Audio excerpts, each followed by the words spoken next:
did not look like he's ready for the NFL. There's no other way to put it. And you got to hope that it's going to get a lot better than this. Remember the speculation? It was a human rights crisis. Where are all the people who told you what a disgrace it was when Shedeur Sanders slid to the 5th round? It sounded stupid at the time, and it looks even stupider now that we have seen what Shedeur Sanders looks like in an NFL uniform. But how quiet can it be? And we're starting to understand now why everybody wasn't so bullish in the NFL on Shedeur Sanders. Well, it took 11 weeks, but we finally got our first look at Shedeur Sanders in a regular season NFL game. And it's not exactly going to make anybody forget the Beatles on the Ed Sullivan Show. I can tell you that much. A rough afternoon for Deion's boy in a 23-16 loss to the Baltimore Ravens. Shedeur entering a game that the Browns were leading 16-10 early in the third quarter when Dillon Gabriel, the quarterback that the Browns took in the 3rd round of this year's draft, left the game with a concussion. And Cleveland Browns fans might feel like they have concussions after watching Shedeur's performance in this one. Here are the statistics, and those are some ugly numbers.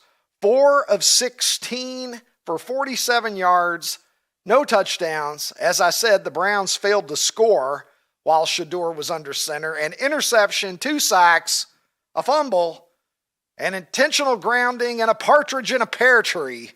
Only 6 net yards for the Cleveland Browns on the 16 dropbacks from Shedeur Sanders in his NFL debut. As I said, for all the comments that we heard for so long about how Shedeur Sanders was being wronged, he was being blackballed. Remember the speculation? When he fell out of the 1st round, and then he fell out of the 2nd round, and then he fell out of the 3rd round. It was a human rights crisis, according to a lot of people. We heard every allegation and conspiracy theory that anybody could come up with in their mom's basement about why Shedeur Sanders wasn't drafted, including from people like Stephen A. Smith. I've got my favorite Stephen A. Smith quotes. Stephen A., I kept the receipts of what you had to say when Shedeur slid. How about this? This is a damn disgrace, said Stephen A. How in the hell is Shedeur Sanders not off the board, not drafted yet? Y'all still think this doesn't have anything to do with teams hating on Deion Sanders? This kid is a 1st rounder. Here's another one from Stephen A. Some of those owners and some of those executives, they should be ashamed of their damn selves for what they did to Shedeur Sanders. He did not deserve this. Or maybe you prefer, you can't touch primetime Deion Sanders. You can't shake his confidence. So to rattle him, you targeted his son. It sounded stupid at the time, and it looks even stupider now that we have seen what Shedeur Sanders looks like in an NFL uniform. Can you imagine NFL executives passing on a quarterback that they thought could change their franchise for the better because they want to send a message to a college football coach? Does that make any sense whatsoever? I'll answer my own question. Of course it doesn't make any sense. And Shedeur, for his part, has been pretty quiet. He seems like he's been trying to do the right things in Cleveland. Couple of speeding tickets. But he's young and rich and likes fast cars. He's not alone in that. When he pantomimed an answer, when he was asked how he felt about not being the guy who was going to get the ball after Joe Flacco left town, maybe a little bit of immaturity there. But for the most part, the kid's been relatively quiet. But how quiet can it be? And we're starting to understand now why everybody wasn't so bullish in the NFL on Shedeur Sanders. Because as Ronnie T-shirts, let me welcome Ronnie in now. Ronnie, as you have said on numerous occasions, is the sideshow worth how good he is? Because like it or not, he's been, I would give him a B for behavior in terms of how he's comported himself there. He doesn't seem like he's been going out of his way to create any distractions. There's always something about him that strikes me as unearned confidence in his demeanor, which is why I'll only give him a B. But in terms of all of the consternation, all of the media attention, the fact that we're talking about it, right? A fifth rounder who gets called into duty after a trade and an injury and doesn't perform well is not exactly newsworthy unless it happens to be Shedeur Sanders. Yeah, I mean it's always is the squeeze worth the juice? Is it the juice worth the squeeze? It's one of those. Correct me. But same thing. Yeah, same thing. You know what I'm talking about. But if he was truly a first round talent, it wouldn't matter whatever he did. He could be the biggest sideshow in the world, and you still take him because he's that good. But the truth is, he's just not that good. Listen, it's not just him. This is not coming down and going, Shedeur sucks. He's awful. Like almost everybody that tries to play quarterback in the NFL is kind of awful, right? Like it takes so much processing speed in your brain to deal with NFL defenses that unless you are the elite of the elite, you just can't do it. I mean, I think the world of Justin Fields as a kid, as what he did for Ohio State. He showed glimmers of being okay. His athletic ability is off the charts, Ricky. But man, the kid just cannot process NFL defenses. And I just see the same thing with Shedeur. And there's a lot of guys. What was the kid for Buffalo 4 or 5 years ago? Nathan Peterman. He threw five interceptions in the first half. Like it's a really, really hard thing to do. And if the scouts and the brass in the NFL kind of saw this with scouting Shedeur when he was in college, why would you do anything but take him with a low draft choice? This episode, my friends, is brought to you by PrizePicks. You know, you and I make decisions every day, but on PrizePicks, being right can get you paid. Don't miss any of the excitement this season at PrizePicks, where it is good to be right. PrizePicks, fun and simple to play. Join millions and see what people are having fun with. They're winning money and they are using their sports knowledge to their advantage, because being right is great, but profiting from being right is even better. And you can do it too, my friends. Just use my code Ricky and you will get $50 in free lineups when you play your first $5 lineup. It is just that simple. Use my code Ricky, that's RICKY, play a $5 lineup, and you will get $50 in free lineups in order to maximize your financial situation using your sports knowledge on PrizePicks, where it's good to be right. Anybody who's ever played Madden on the highest difficulty level has gotten a little taste of what it must be like. You've gotten just a whiff, a faint idea of what it must be like. It's got to be one of the absolute hardest jobs in all of sports.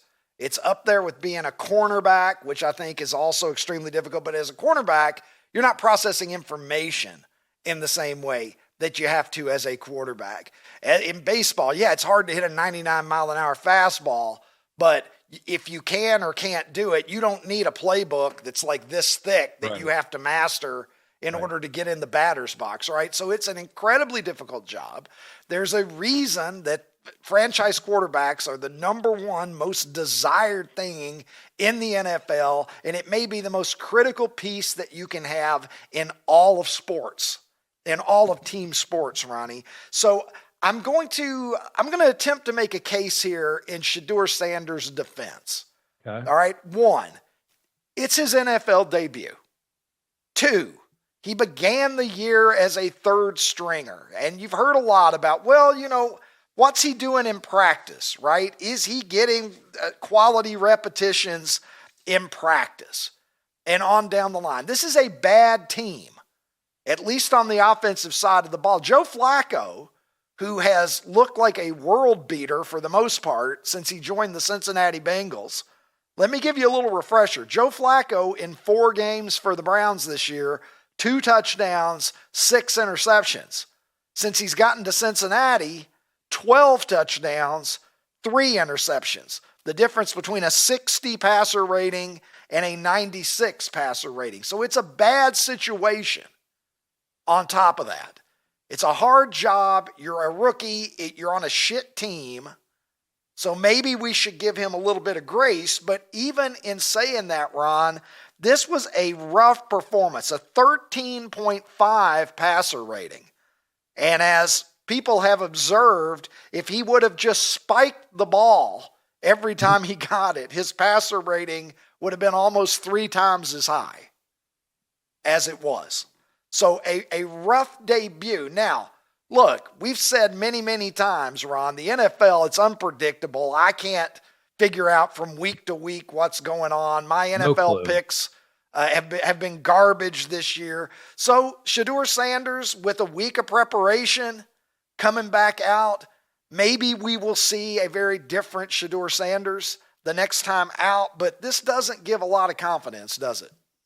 It doesn't, Ricky. And, he's had his issues, and we talked about what he does in big games, but Sam Darnold's been in the league now for what, 6 or 7 years, and he is arguably a pretty damn good quarterback. He threw 4 interceptions Sunday against the Rams. Like, it's really, really hard to be a quarterback. Like, really, really hard. And yes, you are correct. Shedeur has not had the luxury of getting all the first team reps. He was the third stringer in training camp, so he's not getting reps then. I mean, time will tell if he can overcome this, but nothing is pointing towards he's going to overcome this. He's just not that good. And the Browns can't do anything about it right now because they've got Dylan Gabriel and they have him. I don't even know if they have anybody else on the roster right now. I guess they could bring somebody in, but I just don't think he's that good of a quarterback. And this is a hot take culture. Everybody gets built up higher than they probably should off of small sample sizes that are positive, and guys get buried on small sample sizes that aren't so good, right? So the easiest thing in the world right now is to come out and say, oh my God, Shedeur Sanders sucks. He's terrible. But he is, less than a week away from having an opportunity to go out and put up a better performance. And then maybe that narrative changes somewhat, but it just doesn't set real well when you look and you think he comes into the league with the money logo, right? He comes into the league already with his number retired as a collegiate legend in Boulder, Colorado, which is ridiculous. It's so ridiculous. A kid whose record as a starter was barely over 500. Well, you also realize the teams he beat weren't to the very front good. Of the line. This is what I'm saying. How many of those were even quality victories? They weren't. This was a team that was trying to rebuild back from nowhere, and he had the luxury of having Travis Hunter. And so, you start looking at, did Shedeur Sanders make Travis Hunter's Heisman?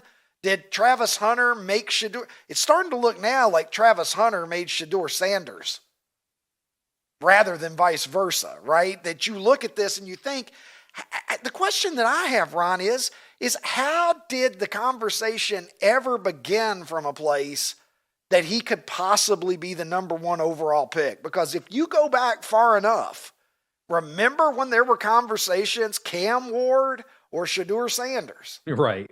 That was a conversation that people were having. There was time that was spent on debating that. Mm-hmm. How was he ever in consideration? That's the real question here. How was he ever considered to be a top of the first round guy? Where was that coming from? Because it doesn't seem to me that it was coming from NFL executives at all. No, man, his last name, his dad has been an absolute gift and an absolute curse for him. They are just two opposing things that are just battling, and he has to deal with both of them. But the truth is, he's just not that good, Ricky. He's really not. And, you talk about Travis Hunter. Could you imagine Look at what Mendoza is doing at Indiana this year. Look at what Julian Sainz doing at Ohio State this year. Could you imagine if Travis Hunter had one of those quarterbacks throwing him the ball? Oh my gosh. You thought his numbers were good at Colorado? I mean, he would have set records that might never get broken if he had a competent quarterback. So we only talk about Shedeur because who his dad is. And Shedeur is only rich and famous because of who his dad is. And it's what he has to deal with. But if he's a good quarterback, he'll be the quarterback. And if he's not, he won't. The NFL doesn't give two rats' ass about anything other than can you produce on the field.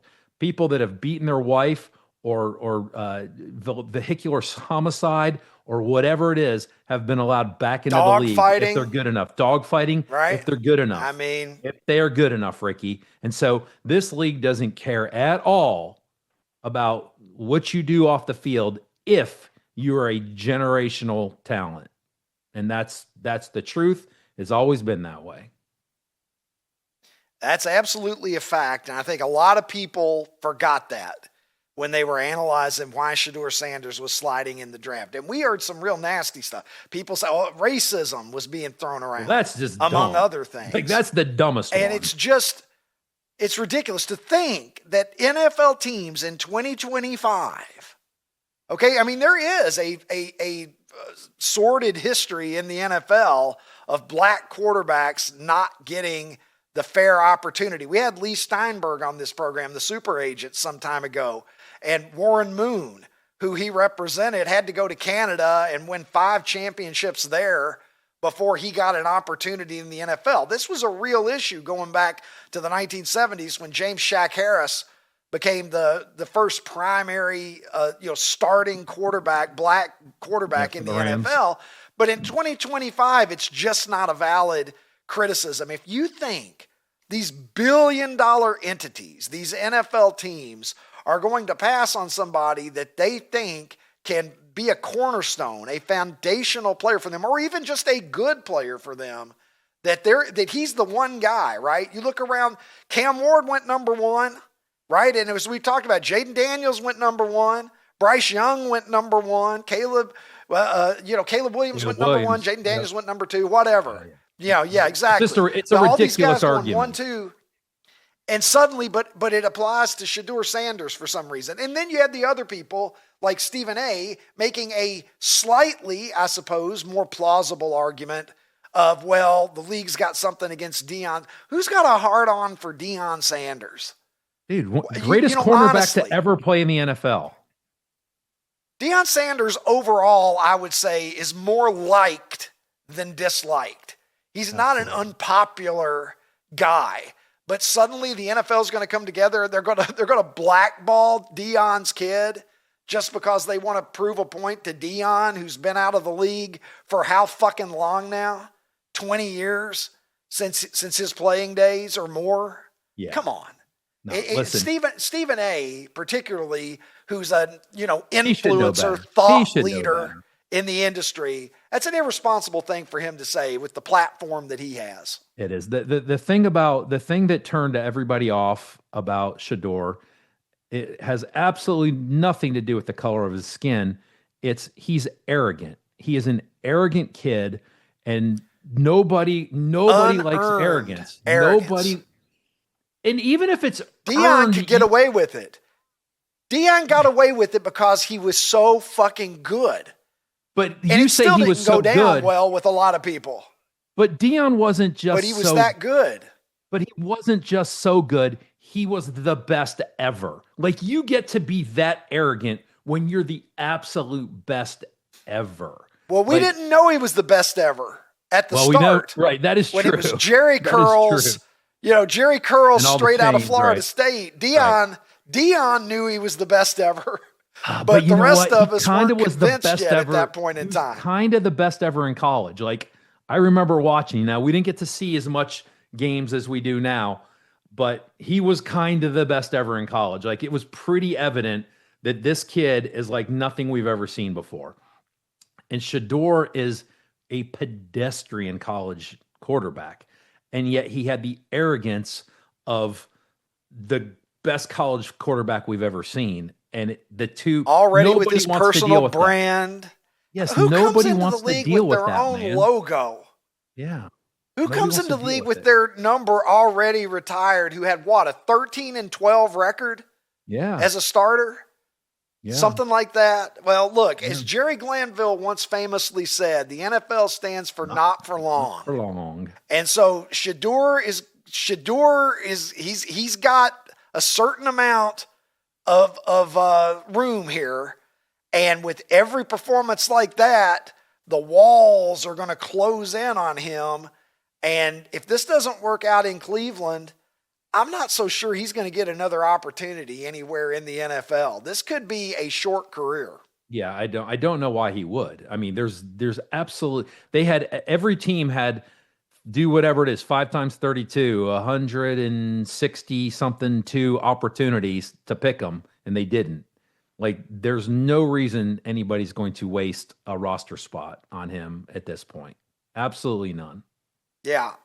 Look, usually in life you look at things and you feel like, all right, well, there's time. Look, time is working against this kid. He really needs to go out and put up a demonstrably better performance, because if the next time we see him, he's 11 for 27 for 120 yards and a couple of picks, that might be the last game he ever starts in the league. I don't know who the Browns play next, but I am telling you, whoever the defensive coordinator is they are just licking their chops right now. They are going to throw everything in the kitchen sink at him. Like, it's not going to end well. It just is not going to end well for him. And if I'm wrong, I'll come on here and say I'm wrong, like I was wrong about Justin Fields. But I don't think I'm going to be wrong going in this direction.